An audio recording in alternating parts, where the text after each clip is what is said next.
What is going on, ladies and gentlemen? On today's episode, I am joined by Lynn and Zulema from Veyer Logistics. And Veyer Logistics is an affiliate to Office Depot, Veyer, and ODP Business Solutions. They are helping to manage the supply chain, the manufacturing, the purchasing, procurement, all across the board for some very large businesses. Today, we're going to dive into all topics around sustainability and how they are trying to help implement more sustainable solutions for such a large corporation. So I'm excited to dive in. We have an amazing conversation. Let's get into it. Ladies, thank you so much for being here. Thank you for having us. Amazing. Yeah. If you could give us a little background on yourselves and your position in the company overall. Yeah, absolutely. Thanks for having us. Very excited to be here today. My name is Zulema Ledesma. I'm the Director of Sustainability for Veyer Logistics. My overall responsibility is really setting the strategy for sustainability across all three business units and setting the metrics, understanding how the initiatives that are implemented throughout all business units affect and can drive those goals and really help meet our strategy and goals around all things sustainability. Love it. Love it. Well, thank you very much for being here. Lynn, would love an introduction. Yeah, thank you for having us. Of course. I'm very excited to be here as well. I'm the Senior Creative Manager for Veyer. My team is responsible for the creative brand strategy of the 9 private brands within Office Depot and ODP Business Solutions. With that, a large part of what we do is packaging, right? Yes. Product packaging. And we are responsible on making that as sustainable as we can. Love So it. that's why Zulema and I work very closely together. Amazing. Amazing. We'll love to hear it. And thank you very much for coming out, ladies. I think we're going to have a great conversation today. Looking forward to digging in. This is something that is a big topic. When it comes to large corporations and sustainability, it's not always easy. It can be seen as a cruise ship trying to turn versus a speedboat with some smaller based businesses. And there's a lot of things that go into it. So I'm really looking forward to digging in and learning more about your guys' goals, your vision when it comes to sustainability and how you're helping leverage these very large businesses to do things in a more sustainable way. So I'd love to dig in just from a high level to understand, some of the targets that you guys are setting towards sustainability and some of your goals. And can you tell us just about the sustainability programs as a whole?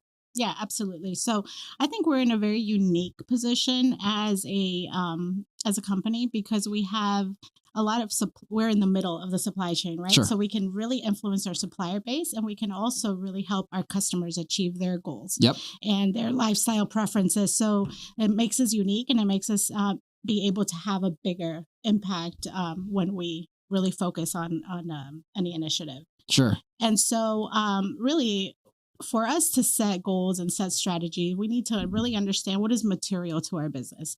What are our customers asking us for? What are our stakeholders overall, right? Yep. Looking to us to be able to do and implement. And, how are our associates feeling proud to be Sure. working for a company that really cares, that does their part in reducing impact or making a positive impact, right? And so, and also aligning to our business strategy, right? It has to make business sense. Yep. And so in order for us to set goals and really help the company drive them, we really need to gain alignment from leadership. So many times, as Lynn likes to say, you guys went on a road show. Absolutely, right? Yes. A couple of years back, after materiality analysis we knew exactly what we needed to focus on. We understood the customer ask. We went leader by leader. Hey, this is what we're thinking. What are your thoughts? Got feedback, got challenges, understood concerns, right? And really just help the organization understand the why. Yes. We were focusing on what we were focusing on. Yep. And once we did gain that leadership alignment, then it's a lot easier, right, to implement, having teams really backing it up and putting in place the initiatives that we need to get there. Understandable. Yeah.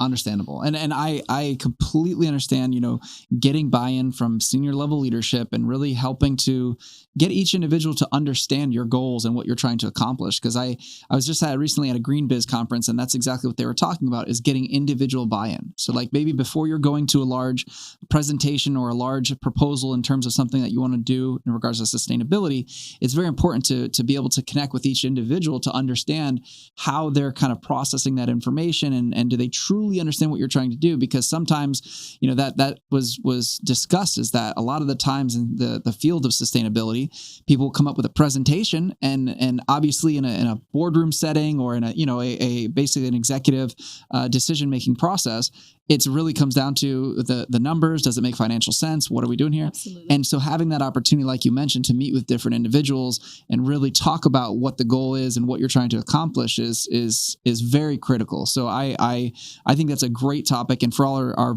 listeners out there, anybody that is trying to get something implemented into their business, it really does help to take that time and spend time with each individual that you might be meeting with or the decision makers, and make sure that they can understand what you're trying to do. So it doesn't just come as this big brick that's dropped on the table and they don't have enough information and they're forced, okay, we've got 3 minutes to make a decision right now. And so I agree with you on that. Absolutely. As far as going around and having individual conversations. It's very productive in terms of getting buy-in from senior level leadership. Yeah, absolutely. And so, at that point, which was a couple of years ago now, we did set our public facing. It was kind of a reset where we went out with public facing goals. We were going to go after science-based targets, right? So scope 1, 2, and 3, which is indirect and direct emissions. So understanding the undertaking of even measuring, right? Because we were not measuring scope 3 yet. So now we do have short, near-term science-based targets aligned with SBTI, in which is the Science-Based Target Initiative, and that counts with supplier engagement as well. And so that means that we committed to 75% of our suppliers by spend to also set greenhouse gas emission reduction targets that are aligned to science-based initiatives. So that is really where we have the opportunity to also create that in the entire supply chain. And then we also focusing on our plastic reduction. That was a topic that was very near and dear to our heart, and a lot of the feedback that we've been getting. And so we have a target to reduce plastic in e-commerce shipping and private brand packaging. Amazing. So that we'll definitely dig into a lot more. And then we have a waste reduction goal across our distribution centers where we're focused on zero waste for that. And those are our 3 big focus areas. I love it. Okay. Looking at carbon emissions, looking at plastic, and looking at zero waste in terms of the distribution centers. That's absolutely. And that's a fantastic kind of approach to look at it. And when it comes to plastics, that's something that we really specialize in and what we focus in on. I'd love to learn a little bit more about your guys' thoughts on the overall plastic footprint and the overall really just targets that you guys are setting internally, and how you're working to try and accomplish those as a large corporation. Sure. So, we knew plastic was a big undertaking, right? Everything we resell mostly is single use. And so we know it ends up in the landfill, because if it's not recyclable, if the consumer is not necessarily educated as to whether or not it's recyclable, they're either not recycling it or recycling it wrong, contaminating recycling stream. So it creates this big, issue that we are very well aware of. And so in knowing that, we engaged our private brand team, which is Lynn's area, and said, hey, this is where we have the biggest control over, right? These are where we're selecting the manufacturers that we're using, the materials that we're using.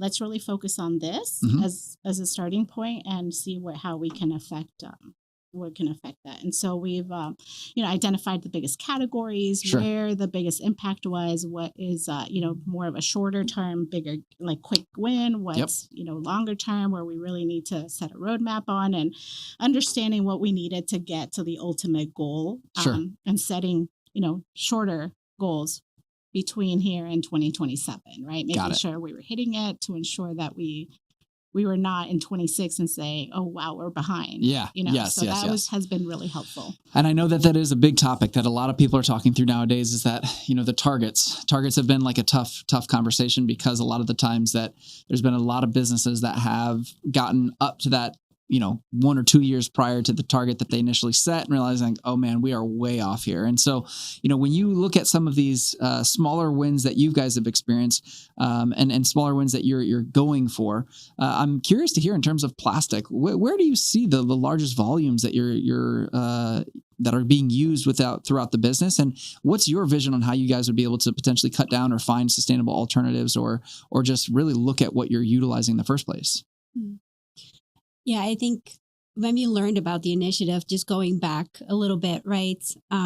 we had to better understand what our packaging consisted of, Sure. right? So we had some information, but not a very solid idea, right? So we had to reach out to well over 300 vendors to get packaging data, as we call it today, right? For about 3,000 SKUs. And that was quite a bit of an undertaking. Yes. But, we collaborate with them and we make clear what our goal is and what we're working towards, and they're very understanding. And it took a little bit, but we consolidated all the packaging data for all our SKUs. With that, we were able to build a database and do a thorough analysis to kind of see where our plastic lies, right? And where we can make a quick impact, like some quick wins to just get that plastic out of there. Yep. So we built that database. We did the analysis. Based on the analysis, we found very clearly. So we do a lot of office furniture, right? Obviously, those boxes are quite large because they're shipped of course. To the customer a lot of times. They're shipped to us. So that was definitely driving a lot of the plastic. Yep. And, understanding that and working towards like how we're going to solve for that really gave us a clear idea of what we could set as a goal. Yep.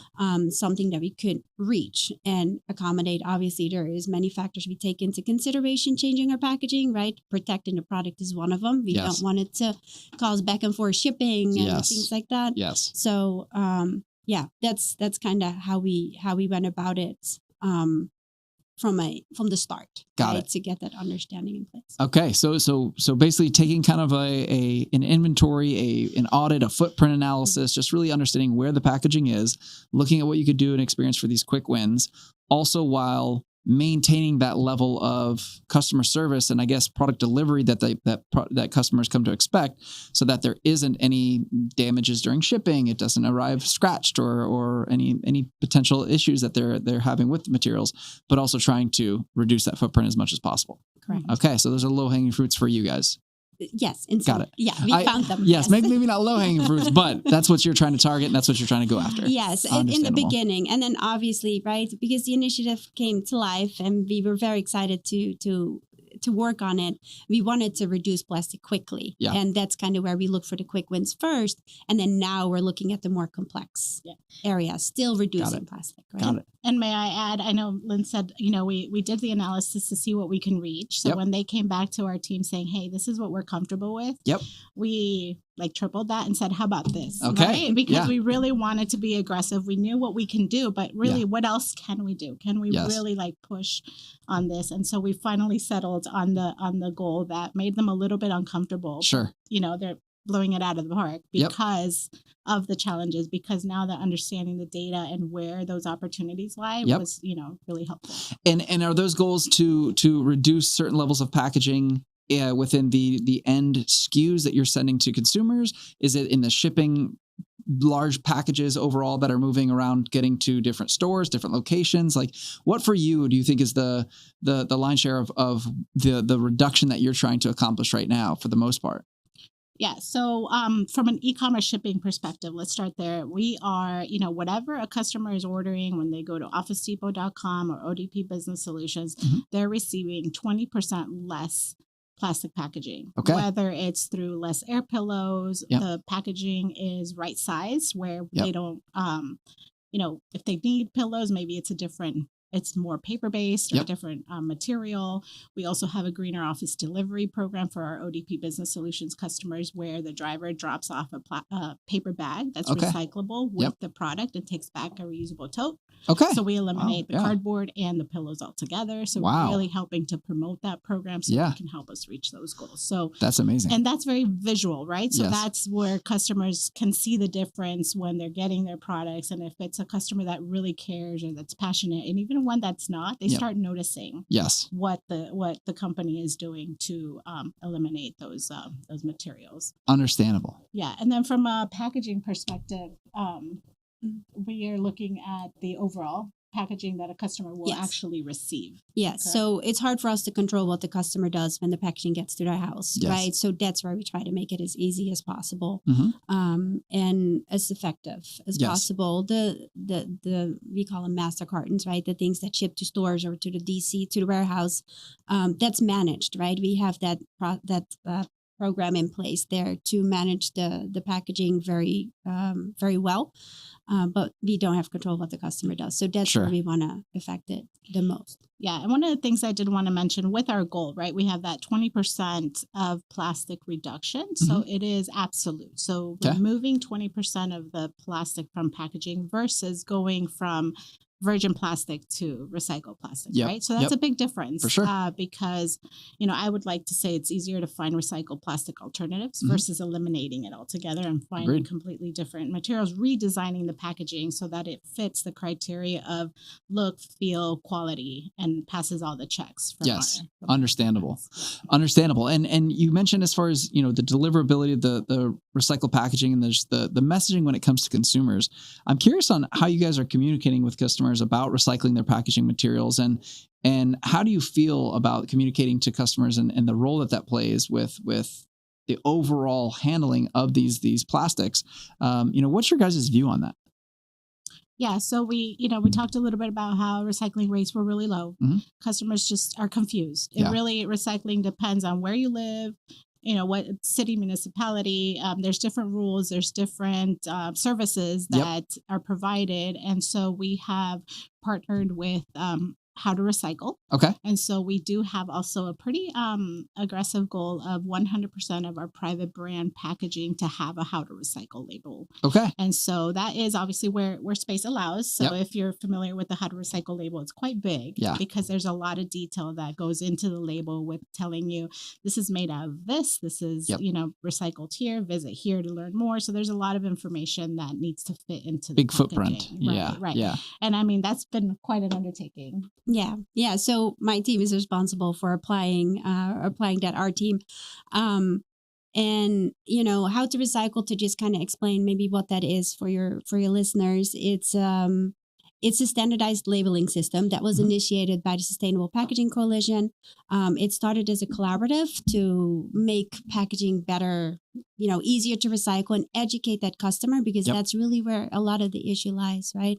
So we've become partner or members of the Sustainable Packaging Coalition for a few years now, being able to apply to How to Recycle through their portal.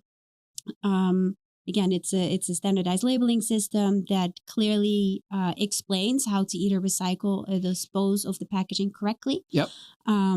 It shows you if it's widely recyclable, if you have to check locally, if it's a store drop off or like a plastic bag or something like that. But then it also says if it's not yet recyclable, right? Yes. So it's very transparent and customers appreciate that, right? That full transparency, telling that story. It helps. And also making sure we're not contaminating a recycling stream by putting the wrong stuff in the wrong bin. Yep. Right. So, and then it breaks down the components. So even if a package has like maybe, a box, an insert and a little bag or a sticker, it tells you how to dispose of each component separately. So it's very clear. It's very clean. It's a common labeling system. I think if you go even to the grocery store, many of the boxes and many of the packaging have it. Yep. And that's something that we use to educate our customer how to dispose of the packaging correctly. Okay. And that's important. I think, the term wish cycling is a big topic out there. Everybody just throws everything into the recycling bin expecting it to work. They feel good about it and hope it goes to the right place. And I mean, I think that this even goes back way to, when plastics were first being created and then, the recycling codes and the triangle as far as the recycling symbol. And I think that there was a lot of things that were done where consumers are essentially misled on, it has the recycling symbol. I can recycle this. It needs to get recycled. And I think that's something that the more knowledge, the more awareness that consumers have, the better decisions that they can make to make sure that those materials don't end up contaminating waste streams or potentially ending up in the ocean, essentially. Yeah, for sure. Understandable. Okay. And when it comes to the balancing sustainability with profit margins, I'd love to hear your guys' thoughts on this because, we just talked about some of the tasks that you guys are trying to tackle. There's 3,000 SKUs. I mean, it's that's reference I made earlier as far as a cruise ship versus a small speedboat being able to pivot, right? And with a business as large as yours, when you view some of these decisions that are made from a sustainability perspective, but as well as balancing the bottom line and trying to drive the business forward in a sustainable way in every aspect. How do you guys view that when it comes to balancing profit and impact? Yeah. Yeah. So there is, by reducing plastic, there is things we need to take into consideration. Cost definitely being one of them. Yep.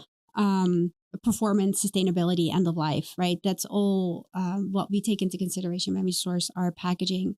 What we've been pretty successful with is looking for cost-effective greener alternatives, Sure. right? And that is across many different things. That could be the materials we select, Yep. right? You have very high-end, unique materials, but you can substitute that with something maybe more cost-effective to Yep. replace the plastic.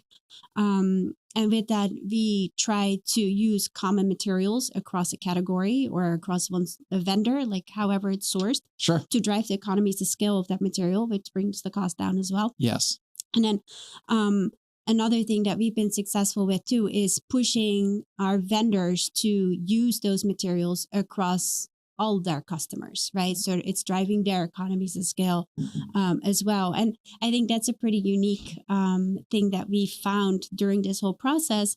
Like I said, our furniture had a lot of plastic in it. Yes. And our industrial designers on our product development team have been working very closely with with some of our furniture vendors, where they explored many different ways. And for very early on, we learned that styrofoam could be replaced with a paper-based material for the same cost. Oh, right? wow. So Cost parity. Okay. yes, so that was to just have that little bit of information and being able, not necessarily push back on them, but educate them. Listen, if you just replace this, Yep. it's not going to affect your, obviously, rigorous testing Yes. is very involved, right? The performance of the styrofoam versus a paper-based material is not always the same. Yep. But that doesn't mean the whole box needs to be covered with styrofoam, Sure. right? There's areas in the box that we can replace it with paper-based. So Got it. learning that, working with our vendors, and then our vendors being excited to work with our team, like they had engineers helping them figure this out, right? Okay. So we're very excited to just adapt that type of packaging with their other customers and getting the cost very neutral, right? Replacing that styro in many areas.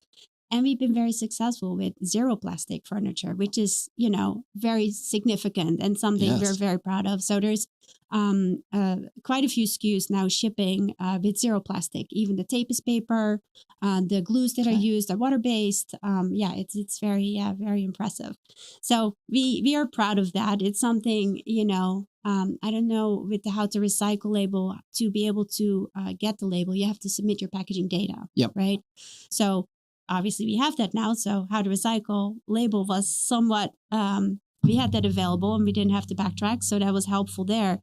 But then now when we submit requests for labels for furniture, when it's zero plastic, every single time, are you sure there's no plastic here? Yeah. And we say, yep, we're sure. And, because it's Triple kind check. of unheard Quadruple check. of. Yeah. Yes. Yeah. And that's from, people with a lot of expertise in packaging. So Sure. just kind of getting that, experience out of this is kind of cool.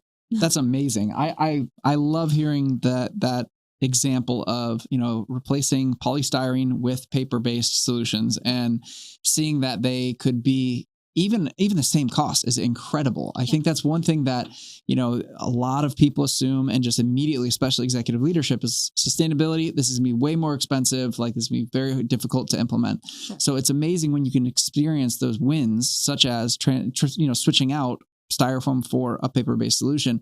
And then I also like, to your point of, you might not need, there might not be the same level of performance in paper as you would see in styrofoam, but to your point, you don't need to wrap the entire thing. It might just be the small corners. It might just be small little pieces that would need to be used that will still deliver the product to the customer in the condition that's expected and that they really need, but you're cutting out a majority of those materials. Sure. That's a huge win. And that's amazing to see across the board. And I am excited to hear that you guys have the no plastic line, where there are materials with no plastic in them. I mean, we at 4 Ocean try and do the same thing with compostable shipping options, using the paper-based tapes and just trying to eliminate plastic as much as possible. Yeah. And I think that we're trying to encourage more businesses to look at that, because you might find that you can find these solutions that are comparable in price. Yeah. And many times solutions are more expensive, right? Yeah. Many times we find that there's a lot of pushback because the materials that we're replacing, maybe they're not available or readily available. It's harder to get. Yep.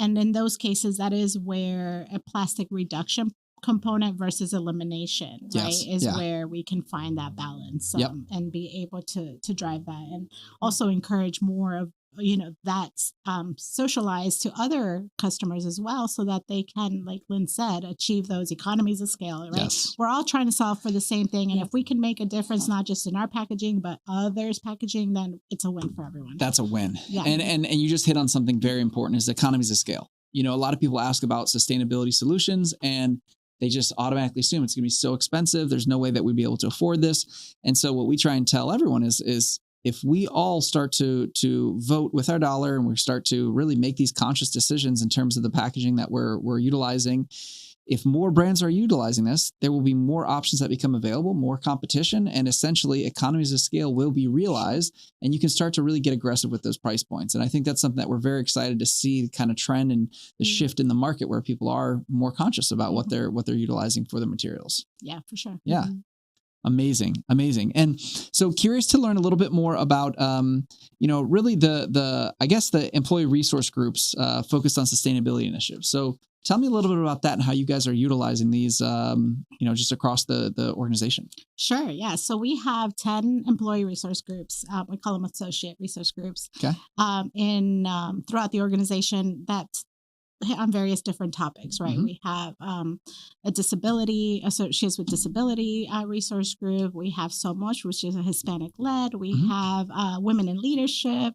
So there's military vets. I mean, there's 10 of them, right? Sure. And one of them is sustainability. So this is ARG is composed of over 160 members to date. Amazing. And it's amazing. It's exciting because it really allows us to engage associates that want to participate, right? That volunteer to be part of this group that are all across the U.S. So you can work at a store and be part of the ARG. You can work at corporate, be part of the ARG. So it really allows us to have that reach.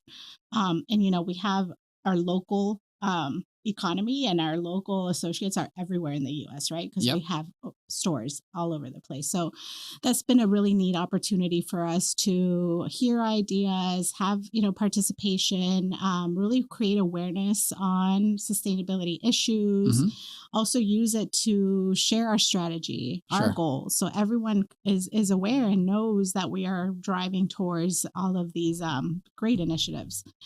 We have this group is actually very involved in celebrating Earth Day, for example. So there's a series of different events that happen around Earth Month, whether it's webinars or volunteer opportunities. Sure. We do ocean cleanups. We do. Love to hear that. Yes, absolutely. We also find over the last 7 years, we've worked with a local organization to plant sea oats as well to restore our coastline. So we're actually getting ready for a project in a couple of weeks as well for that. And so, webinars where we talk about pollinators and plastic pollution. We also had sea turtle, experts on a line that could teach us about like the nesting and everything that it entails. So it's really interesting because, we're so focused on business and how we can, and everything from our day to day. This really allows an opportunity to show passion and really engage associates who can raise their hand and say, hey, I want to talk about, my yard, right? I have all these trees and this is what I do. And they're passionate about it. They bring it to the meetings and everybody interacts. So it's been really exciting to see that culture really extend from our sustainability ARG. I love that. And then as part of that, one of the really exciting things is we're participating in Drawdown Eco Challenge. Okay. I don't know if you're familiar with that, No. but it is an initiative that really helps to connect the dots between climate change and climate action with our daily activities, whether it's walking, what we're eating, what we're, doing. Yes. And around Earth Month, we've participated for several years now, and we have over 100 associates dig in. So all month long, they're going on the site, putting what they did. It's like kind of gamatized. It's very competitive. Oh, really? Okay. All right. And it goes around, it's global. But it's fun. Yeah, yes. it's fun, and it's global, and it's corporations, there's NGOs, there's a lot of different organizations that join this Eco Challenge, which I invite you guys to check it out. I love it. There's 260 teams that joined last year, and we actually placed 7th place. Nice. So, that's amazing. I mean, we're very competitive. Yes. And, you know, one of our members placed 9th out of over almost 13,000 participants. Wow. Yeah. And so, and at the end of the challenge, they give you metrics, right? Yeah. This is how many gallons of water you saved by doing this. This is how many hours you spent outdoors. This is how much greenhouse gas emissions were saved. So really just putting metrics around what we're doing and having people feel proud about it. And, you know, our leadership also getting engaged. So it's really fun and collaborative. I like that. And, you know, that's one thing that we try and really do is gamatize the sustainability aspect of it. You know, you can make a fun little competition and, you know, we're doing things like that all the time. I think we have something coming up where we're going to be doing kind of like a plastic free challenge of, hey, you know, can we go completely plastic free? And understand it may be difficult, but we're going to see who can do it, make it fun and, you know, give out some prizes and things like that. And I think that's one important aspect is just engagement. Is getting people involved and feeling that they can be truly a part of it, part of that community, and really be doing their part. Because I know that, you know, sustainability as a whole is a very overwhelming topic. You know, a lot of people can be intimidated. And I think that what we try and preach is that it's you know, no action is too small, right? And that everything really does add up. And together we think that it's having a collective impact across the board. So I love the idea of gamatizing, getting people involved, getting them fired up, having a good time. Like that's definitely things that we try and do as well at 4Ocean. Absolutely. Yeah. Well, talk to me about ocean plastic and products. You know, I think that's an interesting topic and I'd love to pick your guys' brain. Sure. Yeah. So obviously sustainability is top of mind in many things, right? Packaging being one of them, but their products as well. So with that top of mind, right? When we talk to our vendors, we always mention like we're looking for sustainable features in the product, that being recycled content, you know, how the products are sourced, FSC certification. We have a lot of paper products, right? Things like that. And I think, you know, going back to the complexity of furniture, for instance, right? It's a lot of different materials. It's heavy. You know, most of our chairs have recycled content, that being part of the plastic components, metal components, you know, and then even the wood that we have, a lot of the chairs have the FSC certification just to make sure that the products we source have some of these features. Yes. And with that, we learned about ocean-bound plastic in one of the chairs. So our Oceanic office chair, it's made in the USA, contains ocean-bound plastic. Okay. And, you know, it comes with some challenges. Color is one of them, right? Durability. This chair is spec'd to hold a person up to 275 pounds. So it's quite heavy for 8 to 10 hours a day, right? So we want to make sure that the materials we use are holding up to that quality. And it does. We have this particular item is actually BIFMA certified, which is a very rigorous testing protocol, making sure the safety and quality of the product meets the standard, which is high for BIFMA, and it's a certification for furniture products, right? So, That's one item that we have in our seating assortment that has the ocean plastic, but obviously there is opportunity for many more. Finding the material, finding the raw material is always a little bit of a challenge, right? So we're happy to hear that you're doing some of that now. Very excited about that. And I have, oh my gosh, product design, I have ideas. So we're excited to learn that it's becoming more common to help our oceans get cleaner, and you know it's right here, so we live it, right? We live in that water, not every weekend, but I love that. As much as possible. Exactly. Well, that's super exciting. And yes, we're very, very excited to be launching our recovered materials here shortly. So that's where we're going to be utilizing the recovered ocean plastic that our captains and crews have cleaned out of the ocean, which as well. Awesome. Yes, we're so excited, as well as ocean bound plastic. So to your point, in order to get to the quality level that you need, we need to have a mix of ocean bound and ocean due to the UV degradation, really just the salt and the different factors that are affecting the the ocean plastic, you mix it with ocean bound plastic to get a hybrid solution that you can use that can meet the necessary specs and pass all of the necessary tests. And, we use the term dilution is the solution, right? Yeah. So getting something that can be used. Yeah. And, we really, really love the idea and concept because at 4Ocean, we stay focused on driving the awareness. We realize that ocean cleanup alone is not going to end the ocean plastic crisis. Yep. We're going to be on a treadmill. We're going to be cleaning massive amounts of plastic over and over again, going back to the same beaches to clean up plastic over and over again. Yeah. So what we're trying to do is leverage our reach and our awareness to drive the level of engagement from consumers to understand, A, what is the problem? Where is all this plastic ending up? Because we're very fortunate in the US to not really see a lot of it on our shorelines and in the ocean. And then B, find out what they can be doing on a daily basis to cut down on that plastic from ending up in the ocean in the first place. Sure. So when we leverage our materials and partner with different brands, we're going to be able to drive awareness to these products to say that this was made from ocean bound and ocean plastic and be able to see exactly what happened, where that plastic came from, track it down, to exactly where it was collected, and then be able to drive that awareness across the board. So it is an exciting initiative, and I'm stoked to hear you guys are making progress as well. And it's a new phase for 4Ocean that we're really excited for. Yeah, that's amazing because as we were going through the journey of exploring ocean-bound plastic, the availability was just not there, right? Yeah. It was really hard to find cost-effective material that we can implement in the product. Yes. We really wanted to do this, right? And it's a small amount of ocean-bound plastic, right, compared to the entire weight of the product. Yes. And some people were like, well, why are we even doing it? Yeah. Well, because if then you take account of all the units we sell in a year, Yes. times the amount of plastic in each that is ocean-bound, we can really create a big impact. Yep. Even if we have to start small, Yes. as the industry develops, as we are able to get more of that type of material, then we can 100%. grow that. 100%. I completely agree with you. Small steps have a big impact, and at the end of the day, starting that conversation is the most important part. Absolutely. Yes, completely understand.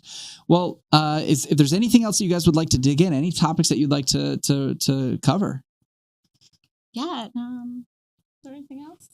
I think we're really excited about what's to come. Sure. Right. Because we have, we're working towards this plastic reduction goal. We are very close to, the end, and we are exceeding it. And so what's next? Yep. Right. In terms of material sourcing or even continuing to drive that reduction, maybe other areas, and just having the knowledge that partners like you and 4Ocean and others are also working towards that. And again, the material is going to be more available. And, and as the industry too becomes more aware, then there's going to be more solutions brought to us by our manufacturers and our suppliers, right? Where we can leverage their innovation, and we can really work collaboratively to improve our products. Love that. And I think that's one of the unique things with this, especially focused on packaging, like Sustainable Packaging Coalition. They have collaboratives, and you collaborate with competition to come to a solution, right? Yes. Like your competitors on the same table, which is kind of cool. It doesn't matter.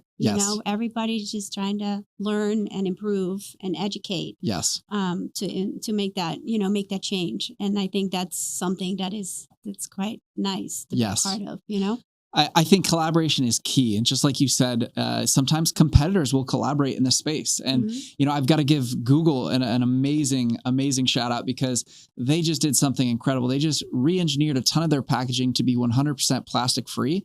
And I'm pretty sure they made it open source for everyone. So that right there is just a huge win to find a business that's doing the work, solving these complex issues, and then making it open source to allow anybody to be able to adopt these, literally with like links to the manufacturers, the suppliers, and that you love to see that in the sustainability space because now there's not countless amounts of resources that are going into that, and they're definitely leading the charge. So love to see that, and love to see the collaboration across the board. Yeah.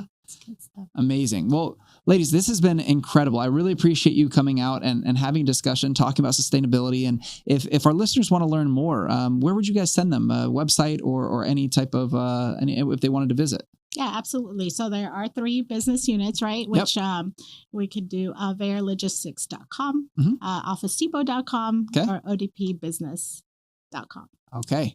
I love that. I love that. Well, and listeners, if you are enjoying, please do not forget to like, subscribe, leave us a comment. Let us know what topics would you like us to go over and how would you like us to dig into other topics around sustainability.